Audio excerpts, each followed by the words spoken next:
2012 scorecards. We thought this topic was apropos at the start of the year as people come back to work and you get your goals and objectives to start talking about developing and deploying meaningful scorecards, meaningful business metrics into your organization. And one of the things that I'm going to talk about is a way to develop your scorecards, give you some best practices, some tips, some tools around that.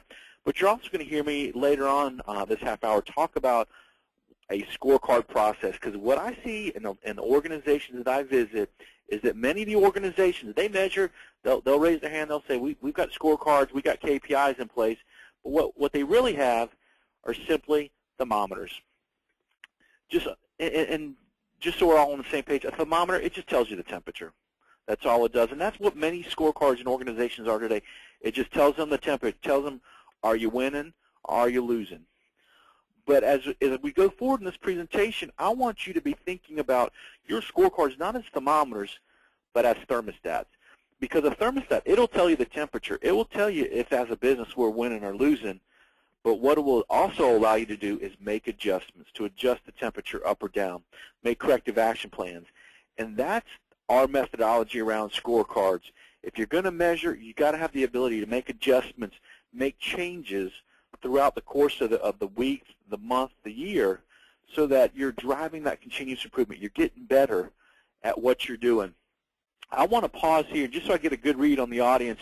Dave's going to launch our first poll of the day, this interactive poll, and I just want to get a sense of the audience and whether or not they have scorecards in place.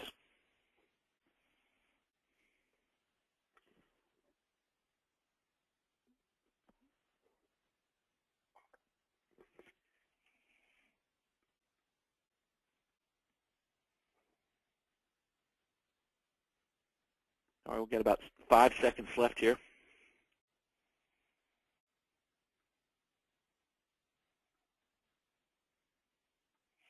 Okay, so the majority of you do have scorecards in place. You may be here just getting some new ideas, some new ways to do things.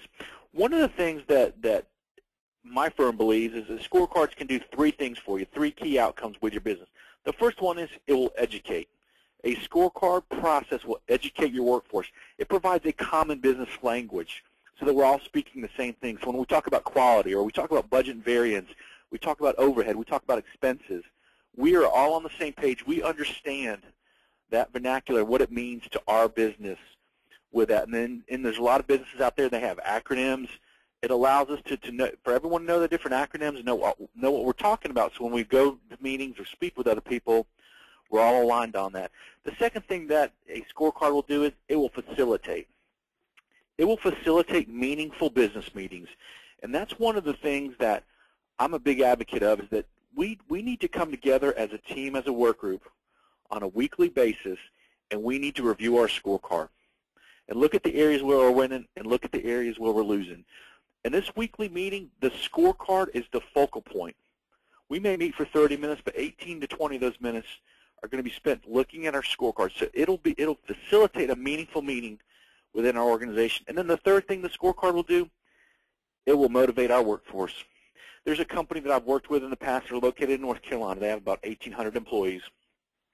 And when you walk in the employee entrance on Monday morning at 7:30 a.m., there are 32 pieces of paper on the wall next to the time clock there.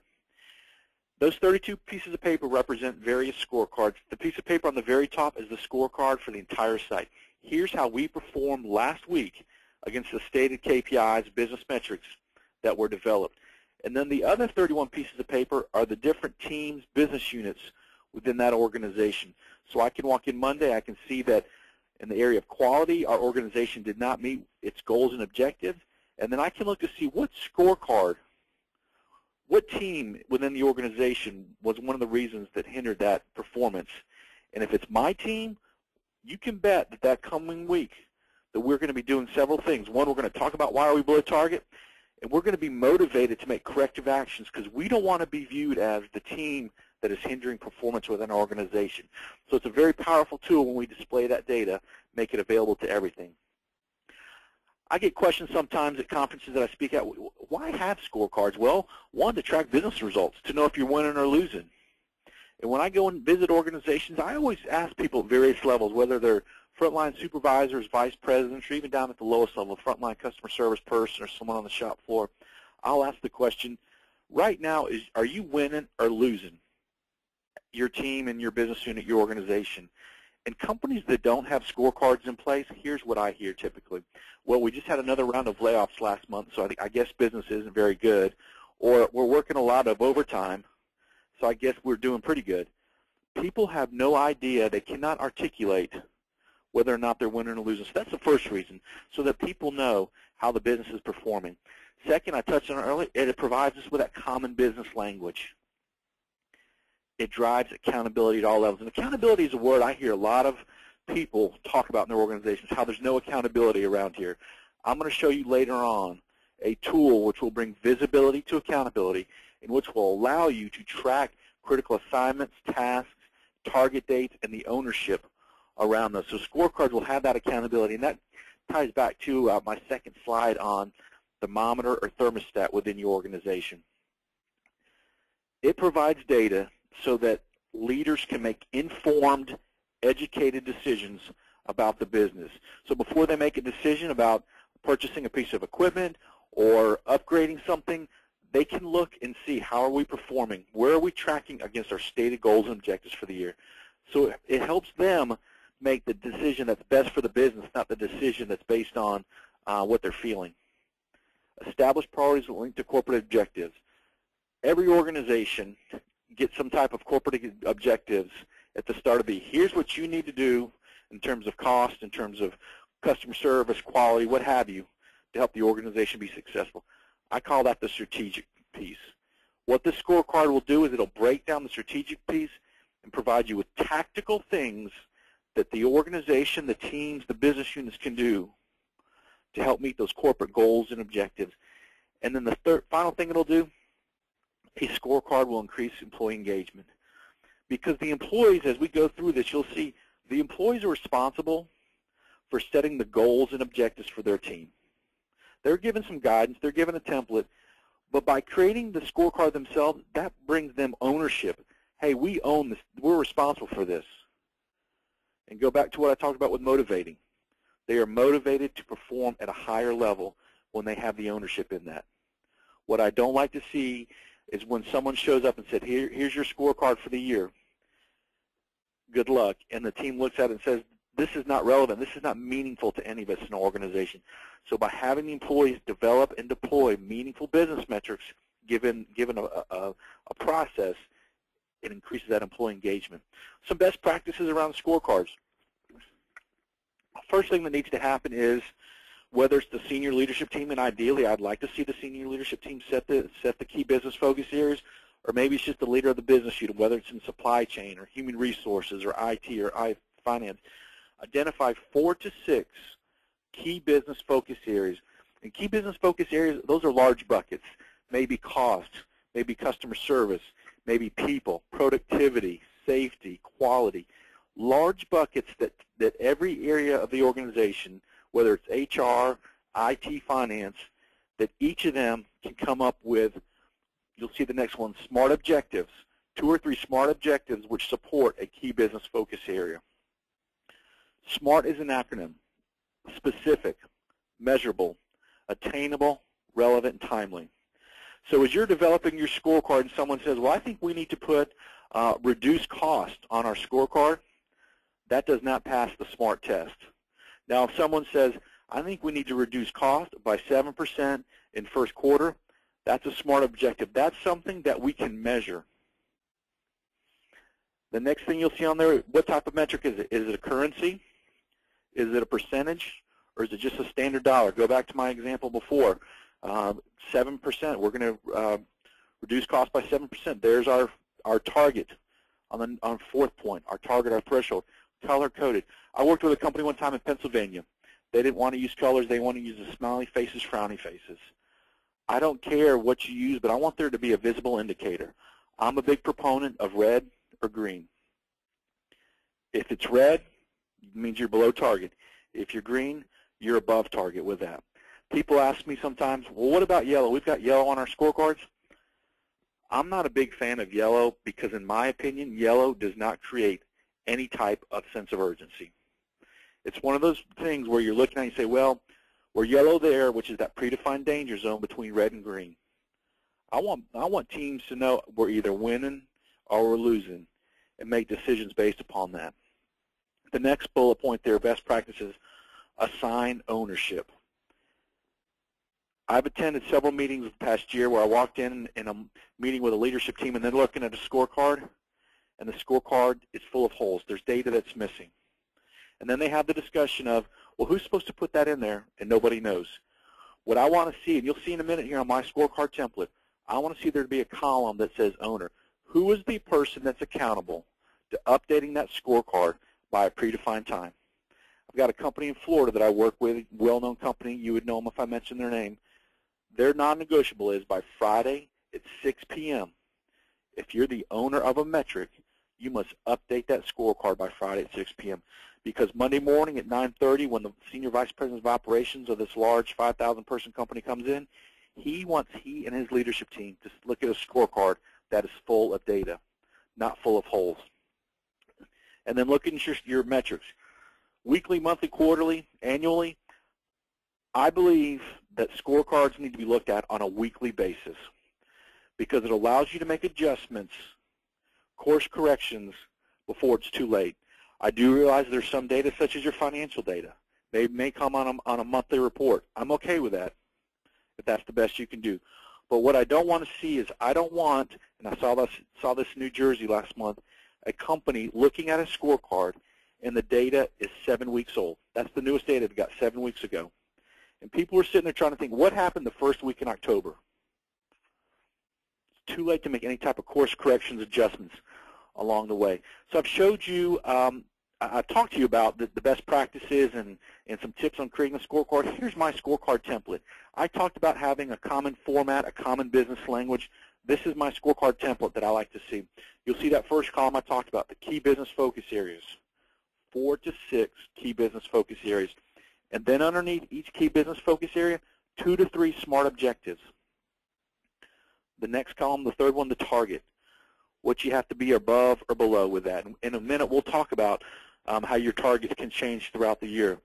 The owner, that's the column I just mentioned. I want to see who's responsible. And this is not necessarily the person that's impacting that metric on a day-to-day basis, but it's the person that's accountable that by a predefined time, they need to update that scorecard before a meeting. And then you'll see the calendar there, looking at some weekly metrics on that. The last column there, the comments, put in there why you were, why were you below target on your on-time shipping? Well, we got a bad delivery from a supplier that delayed us building our product, which delayed us putting it on the truck, which delayed delivering it to our customers. Let's have that history on a scorecard, capture that history so we can go back and review things as time goes on within the year. So let me show you an actual scorecard. Here's an actual scorecard from a company I work with, and what jumps out to me and should jump out at you as well, it's color-coded. So within the first 5 to 7 seconds, I can look at that scorecard and I can know how that team, that business unit is performing. And if you look here, I touched on the key focus areas. You'll see quality, cost, here's what they're measuring, safety, productivity. But then you'll see in the area of quality, they're not doing very well. So what this is going to trigger is their scorecards moving from a thermometer over to a thermostat where they're going to talk about putting in place corrective actions designed to drive performance. I'm going to pause here. Dave, if you would go ahead and launch our second poll of the day.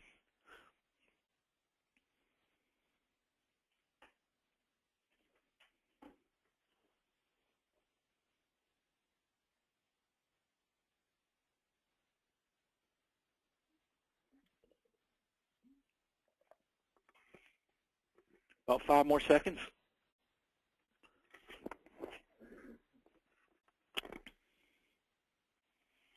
All right, so the majority of you said you got about, number B, about 10 to 15 metrics on your scorecard. So let me wrap up what I talked about scorecards around tips, tools, techniques, best practices with that. Leadership team, and when I say leadership team, whether it's the senior leadership team of the entire side of the organization, or maybe it's just the leader of a business unit, supply chain, HR, finance, they develop the key business focus areas. They identify what are the 4 to 6 buckets we're going to measure.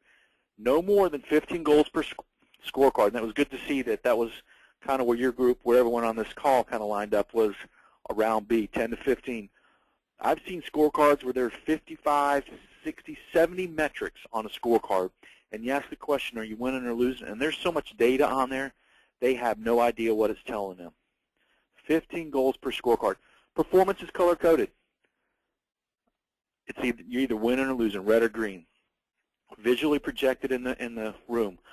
I have clients that I work with where 5 minutes before the meeting starts, people walk in, they sit down and they look at the scorecard, and they know immediately by looking at the color on the scorecard if it's going to be a good meeting or a bad meeting. And when I say a good meeting, it's going to be short.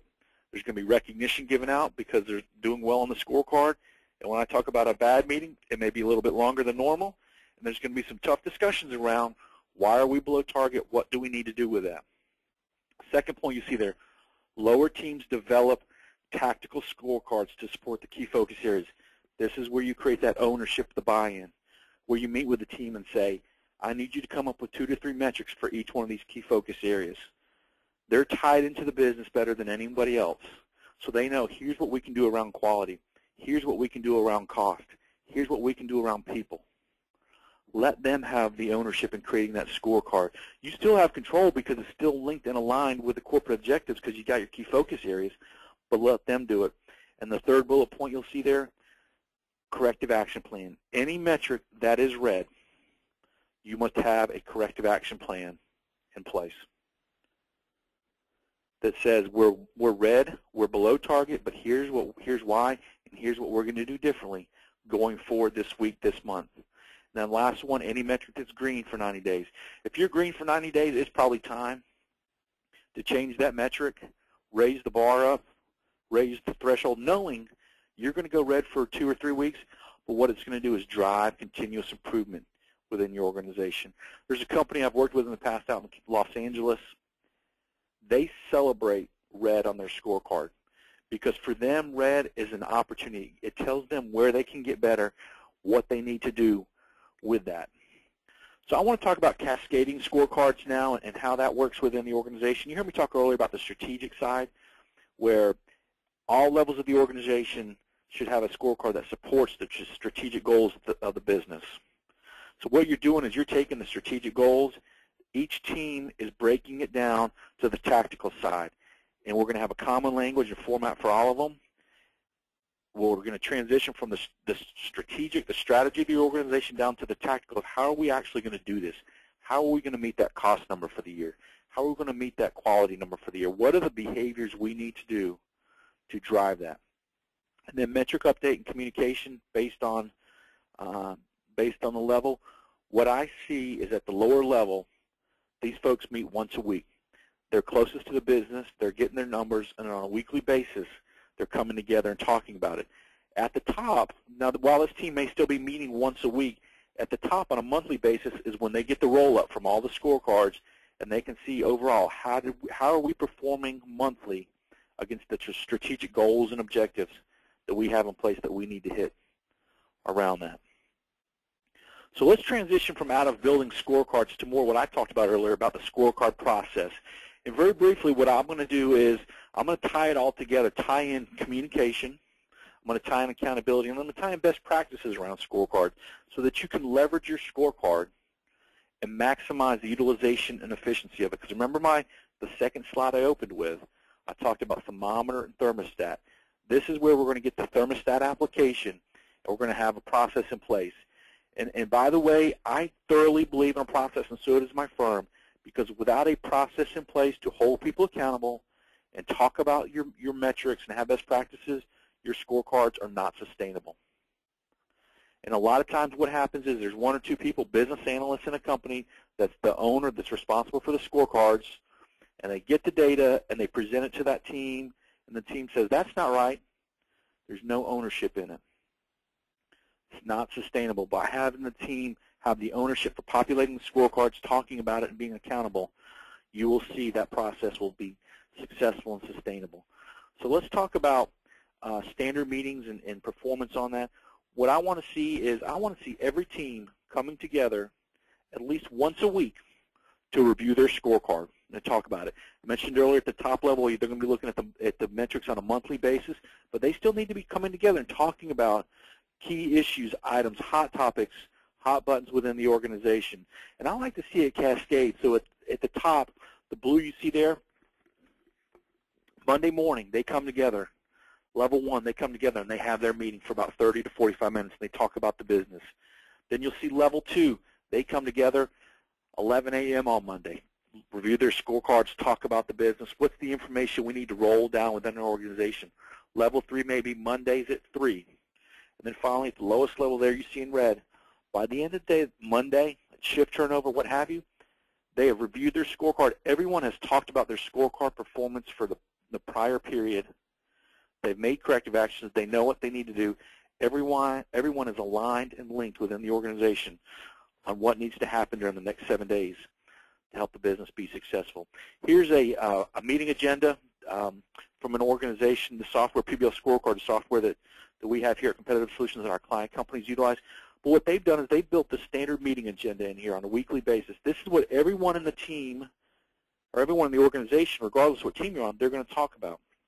And you'll see that second point there, scorecard review. If this meeting's 30 minutes in length, we're going to spend about 18 to 20 minutes of that meeting on the scorecard review, talking about what's red, why is it red, what are we going to do about it, and we're going to give out recognition for the folks, for the teams that are green on that scorecard. So it'll help us see who's winning or losing and what we need to do as it relates to driving continuous improvement forward within our organization. The second piece, the first piece was communication. The second piece I told you about was the accountability piece. Any metric then on a scorecard that is red, that team, members of that team must come up with a corrective action plan that says here's what we're doing differently as a result of our metric being red. So there's their action register. You'll see the action. What does it apply to? What metric on the scorecard? Who's got the responsibility for that? And you'll see the direct linkage that says reduce supplier defects. So they click on 5.2 right here, and that takes them directly to the action register relating to that metric on the scorecard. Let's look at one more on that. Create a delivery notification system. Employees absolutely love the concept of accountability, and some of you may be saying, I don't quite understand that. Employees love accountability because not only are they being held accountable, but their managers being held accountable as well. And employees love having the ownership and the say-so in, here's what we're going to do differently as a result of that. Because what I've seen many times is a manager, leader, frontline supervisor will come over to a team and say, you guys missed your numbers last week. Here's what you need to be doing differently. The reality is that individual, that leader, frontline supervisor, has no idea the challenges that team faced before because he or she was in meetings, he or she was in training, was being pushed and pulled all over the places because the span of control is increasing within organizations during these tough times. Let the employees come up with ideas on what they're going to do to drive the metric from red to green. There's a company in Kansas City. They make a very popular consumer product out there. Their rule is that for 30 days, there can be no management intervention with a team that's below target.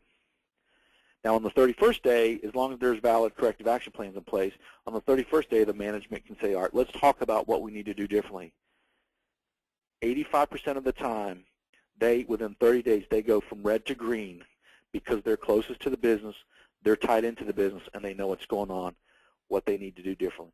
So that's the accountability piece I talked about. We got to talk about why we're red and what we're going to do differently. That's the thermostat. That's making the adjustments with our business. Here's another best practice I'd like to see organizations do more of. I want to see more of comparison reports. I want us to look at the various business units, various locations. I want them to talk about, what are some of the best practices? The issues, is it locally or is it an issue that's for everyone in our organization? And then let's talk about it on a monthly basis. Let's get together on a conference call and talk about, hey, we tried this corrective action plan and it didn't work. What you're doing there is you're helping the other people in the other locations not go down that same rabbit hole that you went down and was unsuccessful. So do these metric comparison reports in Microsoft Excel or what have you, or another software program, but do these comparison reports so you get a good sense of overall how's the organization. And if someone's being very successful in a particular area, talk to them about it. Find out why. So auditing your scorecards. And when I talk about auditing your scorecards, I want to dispel a couple myths that I see out there. On average, it takes 6 iterations of a scorecard before you land on a meaningful scorecard. Don't think that on January the 25th, the scorecard you've got now is the scorecard for the entire year. I want teams every 90 to 120 days to come together, look at their scorecard, and ask some of these questions. Which metrics add value? What do they tell us? What are we missing? Are we seeing appropriate changes in behavior? And what I'm talking about there are the corrective actions we're putting in place, the things we're doing differently. Is it driving that metric on an upward trend? Are we going from red to green around that? Does the right person have ownership around that? And then the cost of managing the scorecard versus the benefits derived from the scorecard. I have yet, in the 20 years I've been doing this, find a company that says scorecards have not benefited our business in some way. You've got to know if you're winning or losing. You've got to be able to connect your employees to the business. You've got to create that ownership and buy-in that they own that metric on the scorecard. That's what they're responsible for to help the organization move forward. So I'm going to pause here, Dave. If you would launch our third and final poll of the day, and I want to just get a sense about the frequency in which people review their scorecards.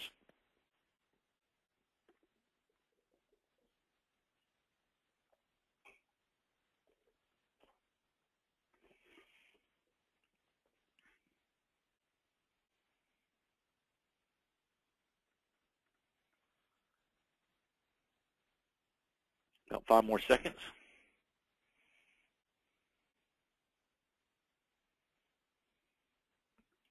Good. So you guys are, majority of you are reviewing your scorecards on a pretty frequent basis with that. So let's wrap up and just cover a couple more points I talked about earlier. If you've got a metric on your scorecard that's been green for 6 months, first off, let's celebrate. Let's give recognition, but let's modify that target. Let's change it. Let's go red for the next 2 or 3 weeks. Maybe we just need to take it off. Maybe no matter what we put that target in, it's not going to change. So let's replace that metric and focus on other issues.